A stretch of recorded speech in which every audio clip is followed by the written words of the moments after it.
Olá, querido aluno, querida aluna da Legal Educacional. Chegamos ao nosso último encontro, onde nós vamos concluir o estudo das cláusulas obrigatórias de um contrato social.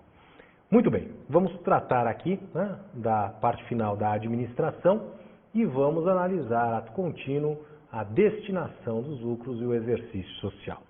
Legal? Preparados? Então, vamos falar um pouquinho agora de quem não pode ser escolhido como administrador da sociedade. Afinal, sempre que nós elegemos um novo administrador, nós precisamos firmar uma declaração de desimpedimento. E essa declaração de desimpedimento, na verdade, é uma reprodução do texto que vocês encontram aí no artigo 1011, parágrafo 1º do Código Civil.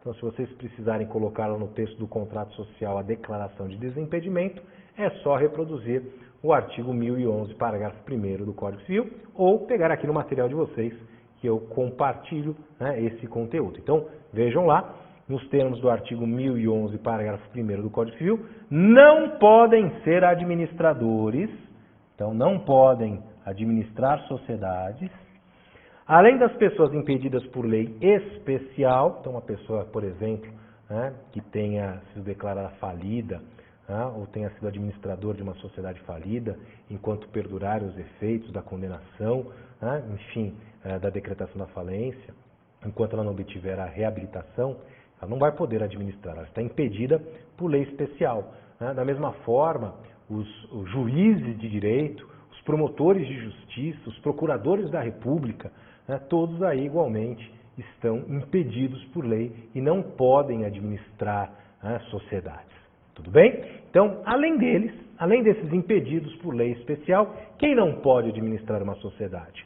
Os condenados por crimes, como, por exemplo, o crime falimentar, o crime contra o sistema financeiro nacional, contra as normas de defesa da concorrência, contra as relações de consumo, fé pública, propriedade, ou contra a economia popular, bem como crimes de prevaricação, concussão, peculato, dentre outros previstos no citado artigo, lá no artigo 1011, parágrafo 1º, enquanto, claro, perdurarem os efeitos da condenação. Então percebam que, como regra, são crimes de colarinho branco, estamos aqui falando crime contra o sistema financeiro nacional, crime contra as normas de defesa da concorrência, crime contra as relações de consumo, contra a fé pública e propriedade, crimes contra a economia popular, bem como crimes contra a administração pública, crime de prevaricação, concussão, peculato, dentre outros previstos nesse artigo 1011, parágrafo 1º. Essas pessoas não podem administrar sociedades. Certo? Agora, vamos analisar as particularidades desta cláusula de administração na limitada. Então, vamos ver especificamente as regras próprias de administração da limitada.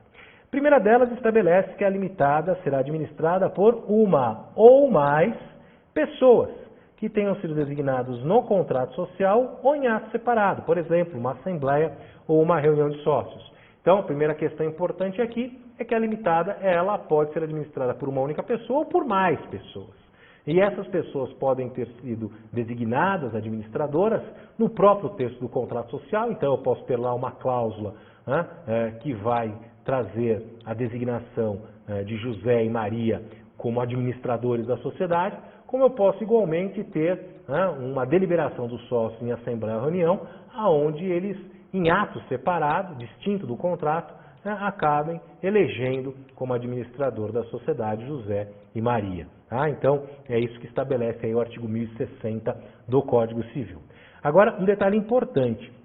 Se o administrador for designado em ato separado, então se o administrador não for nomeado no próprio texto do contrato, para que ele possa se investir na função de administrador, ele precisa necessariamente assinar aí o termo de posse no livro de atas da administração da sociedade. Então, muito importante aí o termo de posse a ser assinado pelo administrador. E um detalhe, se esse termo de posse não for assinado em até 30 dias, essa nomeação se tornará sem efeito. Então, muito importante aqui, caso o administrador seja designado em ato separado, distinto do contrato, por exemplo, numa assembleia ou numa reunião de sócios, ele terá 30 dias para ser investido no cargo por meio da assinatura do seu termo de posse. Se decorridos os 30 dias ele não tiver assinado o termo de posse, não tiver se investido no cargo, então esta nomeação será considerada sem efeito. É o que estabelece lá o artigo 1062, parágrafo 1º do Código Civil. Tá? Um outro detalhe importante, nos 10 dias seguintes à investidura, então, nos 10 dias subsequentes à investidura, à assinatura do termo de posse, deve o administrador requerer que seja averbada a sua nomeação no registro competente, na junta ou no registro civil de pessoas jurídicas, mencionando o seu nome, nacionalidade, estado civil, residência, apresentando uma cópia do seu documento de identidade e do ato de nomeação, que deve conter aí o prazo de gestão. Lembrando que um administrador ele pode ser designado para um mandato por prazo determinado ou indeterminado. Aí vai depender da vontade dos sócios. Numa sociedade limitada, diferentemente de uma sociedade anônima, onde o mandato sempre será por prazo determinado, de no máximo 3 anos, na limitada não há esse limite temporal. A limitada pode eleger administradores para um mandato por prazo indeterminado. Tudo bem? Legal, pessoal? Muito bem. Agora, a cláusula da administração. Então, esse é um outro aspecto aí muito importante. Vocês terem um modelo que trate desta questão. Então, exemplo aí de cláusula de administração. Vejam lá. A administração e gerência da sociedade serão exercidos por até 1, 2, 5 administradores. Esses administradores deverão ser pessoas físicas, deverão ser pessoas naturais, devem residir e serem domiciliadas no Brasil, isso é um requisito. Além de ser pessoa física, o administrador deve ser residente e domiciliado no Brasil. Sócios ou não sócios, aqui fica a critério dos sócios escolherem administradores que sejam ou não sócios, podendo ser designados tanto no contrato social ou instrumento em separado, e cujas remunerações serão fixadas pelos sócios e levados à conta de despesas gerais. Então, aí é o caput de exemplo de uma cláusula que vem a disciplinar a administração de uma sociedade. Tudo bem?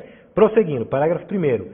Caberá aos administradores isoladamente, isso é um exemplo, tudo bem?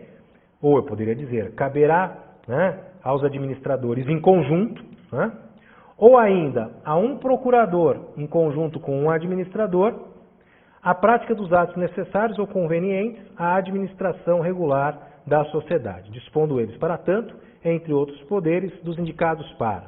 Então, aqui também é um modelo de cláusula que deve compor o contrato. Representação da sociedade em juízo ou fora dele, ativa ou passivamente, inclusive perante quaisquer repartições públicas federais, estaduais e municipais.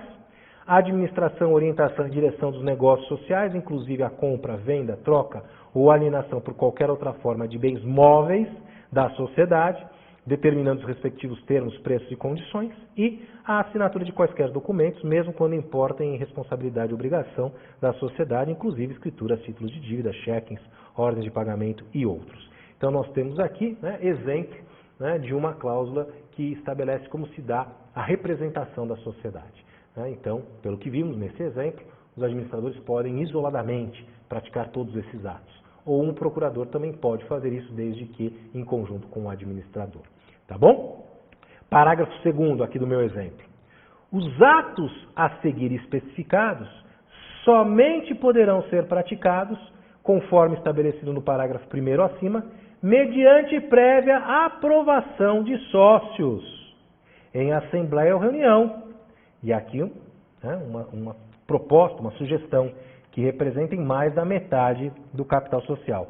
Pode ser mais, professor? Pode. Mais de 3/4 do capital? Pode. A totalidade do capital? Pode. Aí vai depender da necessidade do seu cliente. Então, neste exemplo, eu coloquei alguns atos que, para serem praticados pelo administrador da sociedade, vão depender de prévia aprovação dos sócios, representando mais da metade do capital social. Exemplo desses atos: comprar, vender, hipotecar ou por qualquer outro modo alienar ou gravar bens imóveis da sociedade. Então, para a realização de venda de bens imóveis, eu preciso da prévia aprovação de sócios detentores de mais da metade do capital. Outro exemplo, contratar empréstimos bancários em nome da sociedade, bem como assumir qualquer outra obrigação no valor que exceda a 100 mil, 50 mil, 10 mil, 30 mil, enfim, eu vou estabelecer aqui que a contratação de empréstimos também depende de prévia aprovação dos sócios. E mais um exemplo, renúncia a direitos ou créditos em valor que exceda a 100 mil, 200 mil, 500 mil, 10 mil. Então, aqui também, igualmente, um exemplo de uma cláusula que vai limitar os poderes desse administrador, que vai restringir os poderes do administrador. Mas seguindo aqui ainda, neste meu exemplo de cláusula de administração. Além disso, alguns atos vão ser vedados. Alguns atos não poderão ser praticados pelos administradores. Então vejam lá, parágrafo 3º, são expressamente vedados, sendo nulos e inoperantes em relação à sociedade, os atos de qualquer dos sócios, administradores, procuradores ou empregados que envolvam obrigações relativas a negócios ou operações estranhos aos objetivos sociais, tais como fianças, avais, endossos ou quaisquer outras garantias prestadas em favor de terceiros, a menos que tais atos tenham sido previamente e expressamente aprovados por escrito por sócios representando a maioria do capital. Então neste caso é possível prestar uma fiança em garantia de um terceiro? Sim, é possível. E ela vai ser válida? Vai. Mas o que é necessário para que ela seja válida? É necessário que haja expressa aprovação de sócios representando a maioria do capital. Poderia ter sido aqui a unanimidade do capital. Então isso daqui é um quórum que caberá a vocês, no atendimento de seus clientes, majorar ou reduzir. Tá? Isso vocês é que vão decidir aí como melhor redigir. Parágrafo 4º. Aqui nós temos uma opção. Na verdade, nós temos duas opções de redação. Nós estamos aqui tratando agora da possibilidade de designarmos administradores no texto do contrato. Então, para fins do disposto no caput desta cláusula, os sócios exercerão a administração da sociedade sob a designação de diretor executivo. Então, neste caso, eu estou nomeando como administrador da sociedade todos os sócios. Todos os sócios serão administradores. Segunda possibilidade, para os efeitos do disposto no caput desta cláusula, ficam designados administradores da sociedade os senhores, aí agora eu vou, Marcelo Tadeu Comete, Edson Maluf Júnior, que atuarão como, ou sob a designação de diretor executivo. Certo, senhores? Tudo bem? Então, nós acabamos de ver aqui o que há de mais importante sobre essa cláusula obrigatória, a cláusula que trata da administração da sociedade. E para nós encerrarmos, a última cláusula obrigatória que o contrato social deve contemplar é aquela que traz a data de encerramento do exercício social e também vai estabelecer como se dá a destinação dos resultados. Bom, primeiro, exercício social. O que é o exercício social? O exercício social nada mais é do que um lapso que terá, em regra, 12 meses, cuja data de encerramento deve estar estabelecida no contrato da sociedade. Então percebam que o importante é que o exercício tenha lá 12 meses. Se ele vai coincidir com o calendário civil, começando no dia 1º de janeiro e terminando no dia 31 de dezembro, fica a critério da sociedade, fica a critério dos sócios ao pactuarem o contrato social. O importante é que o contrato estabeleça a data de encerramento do exercício.